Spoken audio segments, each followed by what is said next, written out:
So the next step after elevating the channel lines would be to join them up. So this can be just done by selecting all the strings all around the edge and basically just using the join lines command, which I've already done in this case. And that will basically give you fully elevated strings for both this road center line and your channel lines all the way around your entire project.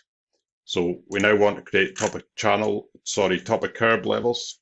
And to do that, we can just offset. So we select the channel, we choose offset lines, and we don't need to name it. We want to put the new string into a separate layer. So we'll put it into this top of curb.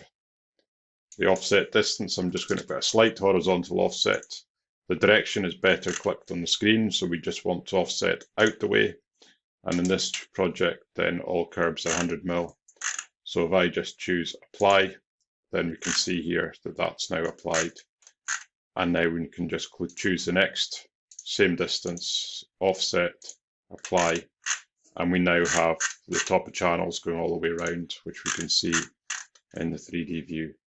So once that's done, we want to elevate the back footpath.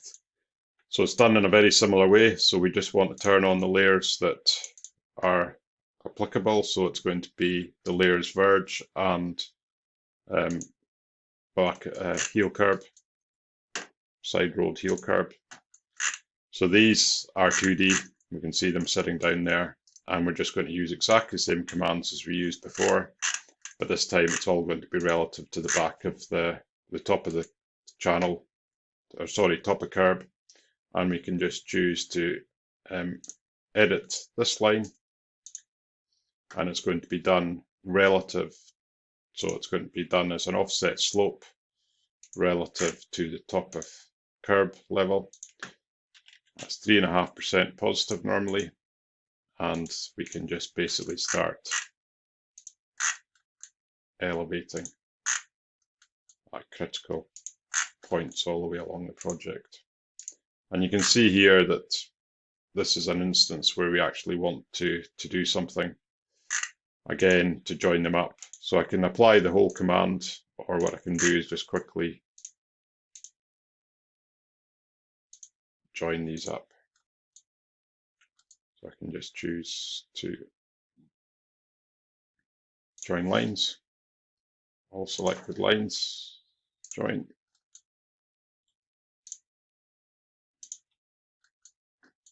So once that's done, we can just carry on with the edit.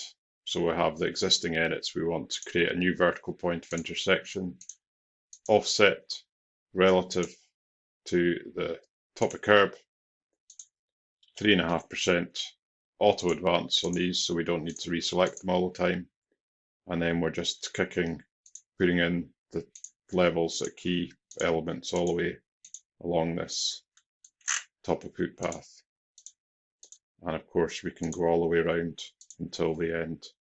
And if I jump over to 3D view, you can see in a few clicks, we've elevated that back of footpath level. A couple of wee bits to tidy up on that we'll have. So if I just go back to 3D view, you can see here we've got a slight crossing string. And that's something that I would be just inclined to just quickly edit. A couple of ways we can edit it. So if we wanted to be a little bit, if we're just doing it for a takeoff, then we're not going to waste any time in it. I can basically just drag it inside. If we wanted to get it absolutely spot on, then what we can do is basically just select the two lines, and I can just choose to edit this line, and I'm going to create a new horizontal VPI, and it's going to be based on coordinates, and the coordinates are going to be an intersection of segments. So it's that segment and this segment. So let's try that again. Intersection of lines. Line 1, line 2.